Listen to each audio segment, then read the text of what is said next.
Então, estou criando uma aversão ao crédito, que, graças a Deus, está começando a diminuir. Eu acho que isso também é um pouco do reflexo dessa lenta e gradual mudança na aversão ao crédito de longo prazo. O crédito de longo prazo, ao contrário,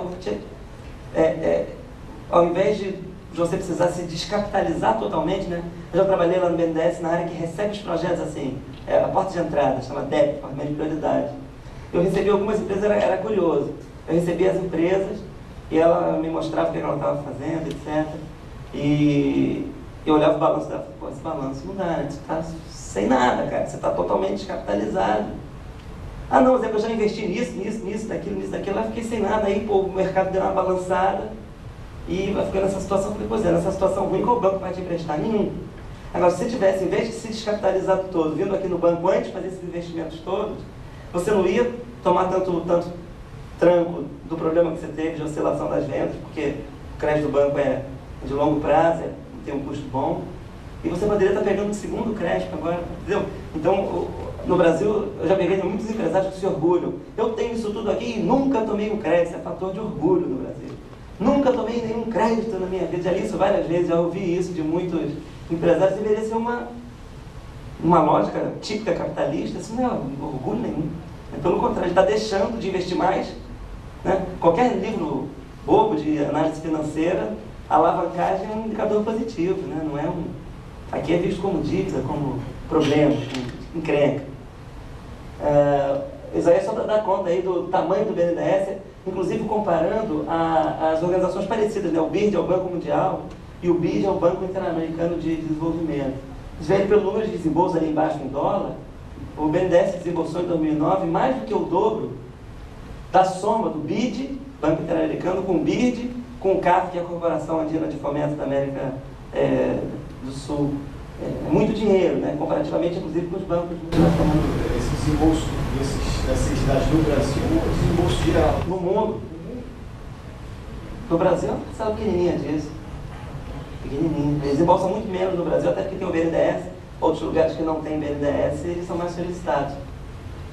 É meio impressionante isso. Quando a gente mostra isso, as pessoas não têm essa noção do tamanho. Inclusive com um funding, né? Um recurso que é constitucional, o recurso que atende esses bilhões todos aí, eles foram garantidos pela Constituição de 88, que o FAT passou a ser uma fonte estável, Fundo de Amparo ao Trabalhador, de recursos para o BNDES. Então ele não fica suscetível a contingenciamentos, a orçamentos, a crises, o dinheiro está garantido.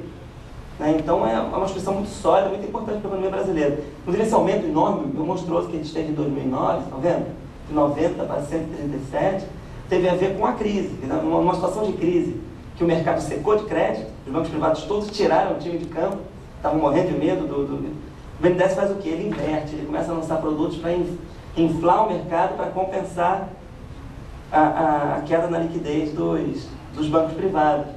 Isso aí tem vários estudos, inclusive internacionais, colocando o BNDES como um case na recuperação da crise do subprime, porque ele faz o que a gente chama de efeito anticíclico. O mercado enxugou, o BNDES enche de dinheiro.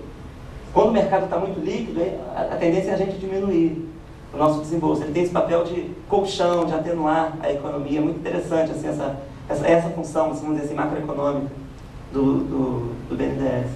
Então o presidente já anunciou que em 2010 o desembolso vai ser bem menor do que esse de 2009.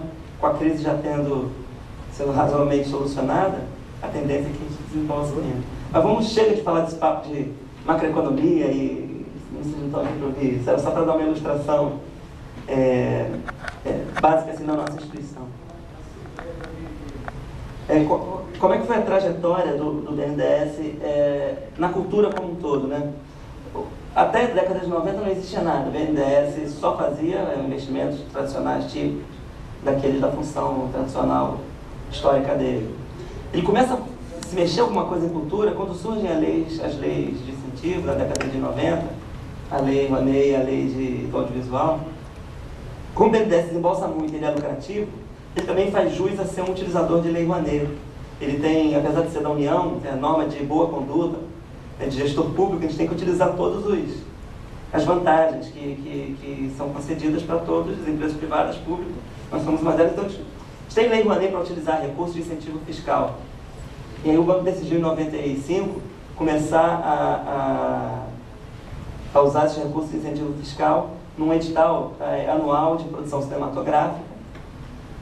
E, especificamente, esse para o audiovisual, com a Lei Rouanet, resolveu focar na recuperação de patrimônio histórico, arquitetônico, porque ele está dentro do escopo da Lei Rouanet, mas poucas empresas privadas tinham interesse em atuar com patrimônio histórico. Como ele sempre gostou de obra, né, de ativo fixo, isso tinha mais a ver assim, com o DNA do banco, apoiar uma obra, obra histórica que poucas empresas privadas achavam que isso ia dar retorno. O BNDES acabou virando o principal financiador da recuperação do patrimônio histórico. Ele botou 40 milhões naquele teatro municipal, algumas outras, foram até agora 135 monumentos recuperados pelo BNDES no Brasil todo. Mas a visão era estrita de patrocínio, quer dizer, apesar de ser um banco de desenvolvimento, a gente querer dinamizar cadeias, etc., de 97 até 2006, o banco só fez isso, não é só, né? Foi importante, se colocou muito dinheiro, etc. Mas era uma lógica estrita de patrocínio e que o BNDES buscava, como todas as outras empresas privadas e públicas fazem, um retorno de imagem por conta desse apoio, tanto ao cinema quanto à recuperação de patrimônio. E aí, em 2006, provocado por toda essa discussão de economia da cultura, pelas ações do Ministério da Cultura, por já estabelecer contatos, por exemplo, com o IFAM, no patrimônio, com a indústria do cinema, através das análises dos processos digitais, e o contato comigo, essa coisa toda, essa discussão cada vez mais acontecendo, o banco tomou essa decisão super estratégica de criar um departamento que hoje eu faço parte, um departamento de economia da cultura, não na área de marketing do banco, mas na área industrial do BNDES. Quer dizer, então a estrutura que o Departamento de Cultura tem hoje é igualzinho o status e o tamanho, o porte, o número de pessoas, que tem um departamento que cuida do setor automobilístico, que é o mesmo que tem um departamento que cuida da siderurgia. Cuida da siderurgia, faz todas as operações da siderurgia, outro faz todas as operações do complexo automotivo.